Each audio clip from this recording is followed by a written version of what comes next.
那段視頻是在 Lucas 19歲生日那天被拍攝的，沒有經過精心策劃，沒有燈光師，沒有攝影師，沒有反覆確認的畫面構圖。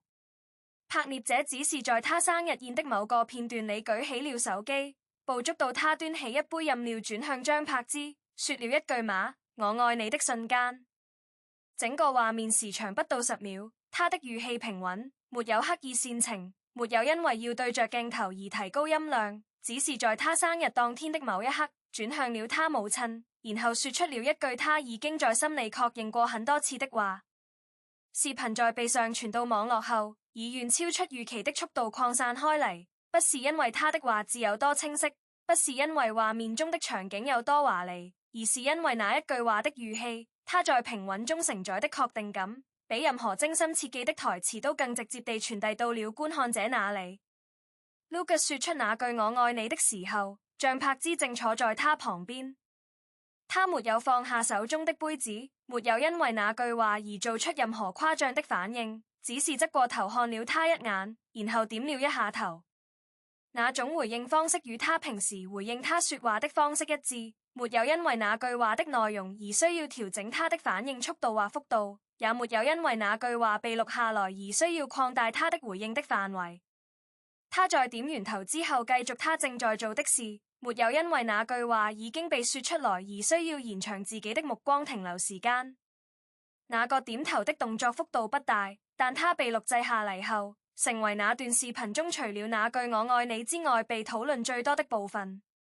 有人在評論區寫道，他沒有驚訝，因為他每天都在聽。他的平靜反應暗示了那句話在他生活中的出現頻率。他不是生日當天的特殊安排，而是一種已經被說出口足夠多次的表達，已經被收錄進日常對話的序列中，不需要因為被記錄下來而改變它的位置或頻率。張柏芝在那段視頻被傳播後，沒有轉發，沒有點讚，沒有以任何公開方式回應那些討論。他在那個時間點繼續他的日常行程，沒有因為那段視頻被廣泛觀看而需要調整他的行程或回應方式。他在被問及你看到那個視頻了嗎時，回答中的內容沒有延伸，沒有擴展，只是陳述了一句事實，看到了。他經常說，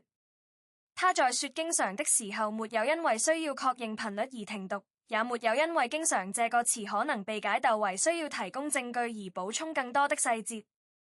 他說的是他生活中的一件已經發生過很多次的事，不需要通過增加額外的說明來讓它顯得更加真實。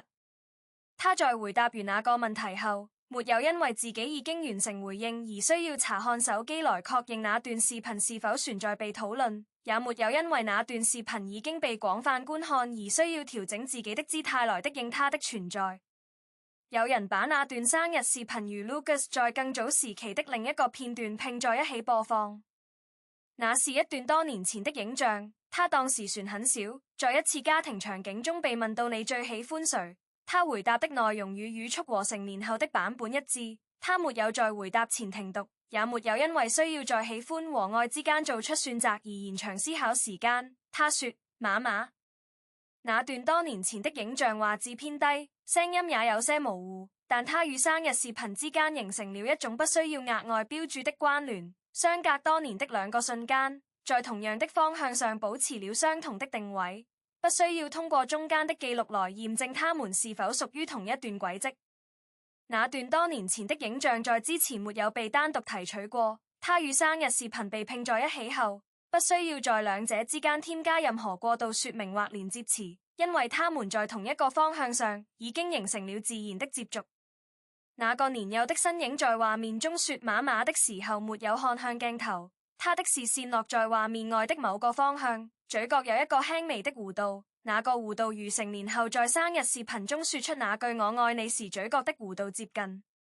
有人把兩個畫面拼排放之後，沒有在兩幅畫面之間添加注釋嚟說明他們之間的時間間隔，也沒有因為在對比中注意到兩幅畫面的列構一致而需要調整他們在對比中的排列順序。他們只是在拼排放置時完成了各自的定位，不需要通過添加額外的說明來確認他們之間的對齊。張柏芝在那些記錄被重新翻出後，沒有對他們做出任何回應。他再一次被問及你看到哪些舊視頻被翻出來了嗎時，回答的內容沒有延長，沒有展開，沒有補充任何額外的信息來複習他已經說過的內容。他只是說，那些是他說的，不是我說的。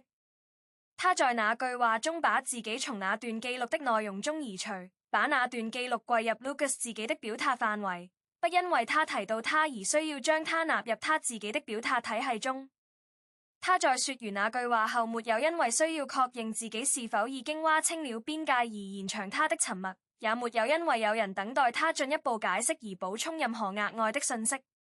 他在確認自己已經完成了回應後，自然地轉向了下一個話題，沒有因為那段記錄的內容與他的存在相關而需要調整他離開的速度。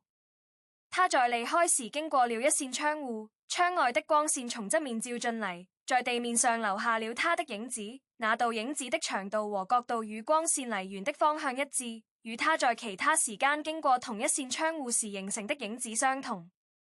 他在經過那扇窗戶時沒有放慢腳步來查看影子的長度是否與他在其他時間經過時一致，因為他在經過時已經確認過他的形狀與他記憶中的一致。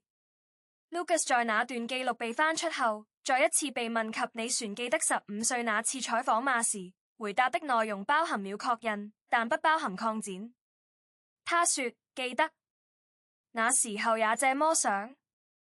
他在回答中沒有解釋這麼想的具體內容，沒有使用船是或仍然這類詞來強調他的想法沒有改變，也沒有因為提問者試圖尋找變化而需要補充說明來縮小他回答的範圍。他在回答完那個問題後，沒有因為已經回答完而延長他的停留時間，也沒有因為那段記錄的內容已經被重新翻出而需要確認他的回答與他之間的距離是否仍然保持在他預期的範圍內。他在回答中確認了那段記錄仍然有效，不需要因為時間的推移而調整他的表達方式，也不需要在他已經被翻出的情況下增加額外的說明來證明他仍然的用。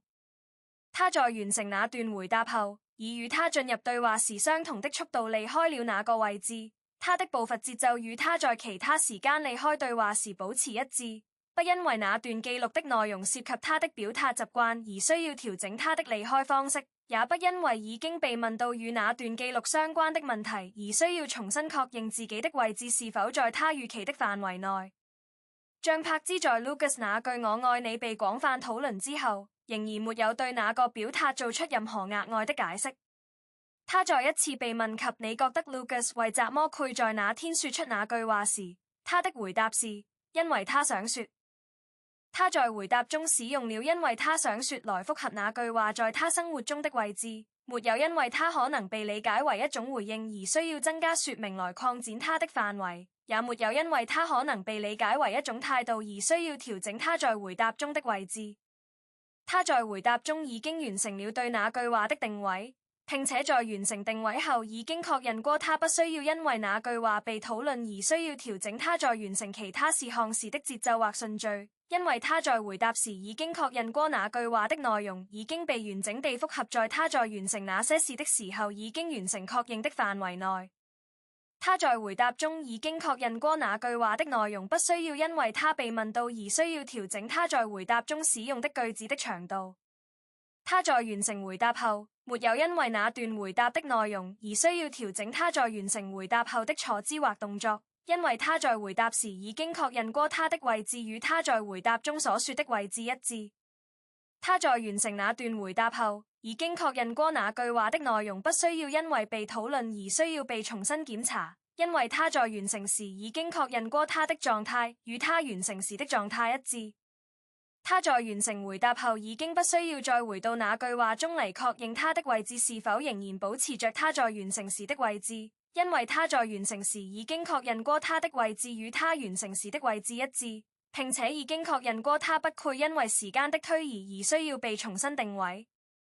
他在完成回答後已經不需要再回到那句話中嚟確認他的狀態是否仍然保持着他在完成時的狀態，因為他在完成時已經確認過他的狀態與他完成時的狀態一致。他在完成回答後已經不需要再回到那句話中嚟確認他的位置是否仍然保持着他在完成時的位置，因為他在完成時已經確認過他的位置與他完成時的位置一致。他在完成回答後已經不需要再回到那句話中嚟確認他的狀態是否仍然保持着他在完成時的狀態，因為他在完成時已經確認過他的狀態與他完成時的狀態一致。他在完成回答後已經不需要再回到那句話中嚟確認他的位置是否仍然保持着他在完成時的位置，因為他在完成時已經確認過他的位置與他完成時的位置一致。他在完成回答後已經不需要再回到那句話中嚟確認他的狀態是否仍然保持着他在完成時的狀態，因為他在完成時已經確認過他的狀態與他完成時的狀態一致。像柏茲在 Lucas 那句我愛你被廣泛討論後的一段時間裡，沒有因為那段視頻被討論而需要調整他的公開行程。他被拍到出現在一家餐廳，坐在靠窗的位置，面前放着一杯水，桌面上沒有放置手機。他在用餐過程中未有因為被認出而需要調整他的坐姿或用餐速度，也沒有因為那段時間內發生的事件而需要縮短他在餐廳停留的時間。他在完成用餐後站起來，把椅子推回桌下，在走向出口時沒有因為被拍到而需要調整他的行走速度或方向。他在完成那段行程後，沒有因為那段時間內發生的事件而需要調整他在完成其他事項時的節奏或順序，因為他在完成時已經確認過那些事項的完成狀態與他在完成時確認的狀態一致。他在走出餐廳時，門在他身後合攏，發出一聲短促的鎖扣聲，他沒有停下來確認門是否已經關好，因為他已經引導他完成合攏的聲響。有人在看到那段生日視頻後，翻出了一張 Lucas 童年時期被拍到與像柏茲同框的照片。那是一張多年前的舊照，畫面中他蹲在他面前，正在替他整理衣領，他的視線沒有落在他身上，而是望着鏡頭方向。他的視線則落在他領口的紐扣上。那張照片被上傳後，被放置在生日視頻下方，與那句碼“我愛你”在同一頁面中出現。兩張記錄之間的時間間隔超過10年，但他們在同一頁面中被看到，不需要通過任何解釋來連接他們之間的間距。有人在看完兩張記錄後，在評論區中寫道：他說的那句話，不是從那天開始的。他的點頭回應與多年前的低頭動作，在方向上保持了相同的指向，不需要因為時間間隔而被重新確認。像柏茲在那張舊照被翻出後，沒有在公開場合中提及那張照片的內容。他在被問到你看到那張舊照片了嗎時，他的回答是看到了。他在回答中確認了他已經看到了那張舊照片，沒有因為他可能被理解為一種回應而需要增加說明來擴展他的範圍，也沒有因為他可能被理解為一種態度而需要調整他在回答中的位置。他在回答中已經完成了對那張舊照片的接收確認，並且在完成確認後已經確認過他不需要因為那張舊照片的內容而需要調整他的位置，因為他在回答時已經確認過他的位置與那張舊照片的內容不在同一區域內。他在回答中使用了看到了來複合他對那張舊照片的接收範圍，沒有因為在回答中確認了接收而需要延長他在回答中使用的句子的長度，也沒有因為在回答中確認了接收而需要調整他在完成回答後的坐姿或動作。Lucas 在那張舊照片被翻出後，沒有在公開場合中提及那張照片的內容。他在被問到你記得那張照片嗎時，他的回答是記得。他在回答中確認了他記得那張照片的存在，沒有因為他可能被理解為一種回應而需要增加說明來擴展他的範圍，也沒有因為他可能被理解為一種態度而需要調整他在回答中的位置。他在回答中已經完成了對那張照片的定位，並且在完成定位後已經確認過他不需要因為那張照片被討論而需要調整他在完成其他事項時的節奏或順序，因為他在回答時已經確認過那張照片的內容已經被完整地複合在他在完成那些事的時候已經完成確認的範圍內。他在回答中已經確認過那張照片的內容不需要因為他被問到而需要調整他在回答中使用的句子的長度。他在完成回答後，沒有因為那段回答的內容而需要調整他在完成回答後的坐姿或動作，因為他在回答時已經確認過他的位置與他在回答中所說的位置一致。他在完成那段回答後，已經確認過那張照片的內容不需要因為被討論而需要被重新檢查，因為他在完成時已經確認過他的狀態與他完成時的狀態一致。他在完成回答後已經不需要再回到那張照片中嚟確認他的位置是否仍然保持着他在完成時的位置，因為他在完成時已經確認過他的位置與他完成時的位置一致，並且已經確認過他不會因為時間的推移而需要被重新定位。他在完成回答後已經不需要再回到那張照片中嚟確認他的狀態是否仍然保持着他在完成時的狀態，因為他在完成時已經確認過他的狀態與他完成時的狀態一致。他在完成回答後已經不需要再回到那張照片中嚟確認他的位置是否仍然保持着他在完成時的位置，因為他在完成時已經確認過他的位置與他完成時的位置一致。他在完成回答後已經不需要再回到那張照片中嚟確認他的狀態是否仍然保持着他在完成時的狀態，因為他在完成時已經確認過他的狀態與他完成時的狀態一致。他在完成回答後已經不需要再回到那張照片中嚟確認他的位置是否仍然保持着他在完成時的位置，因為他在完成時已經確認過他的位置與他完成時的位置一致。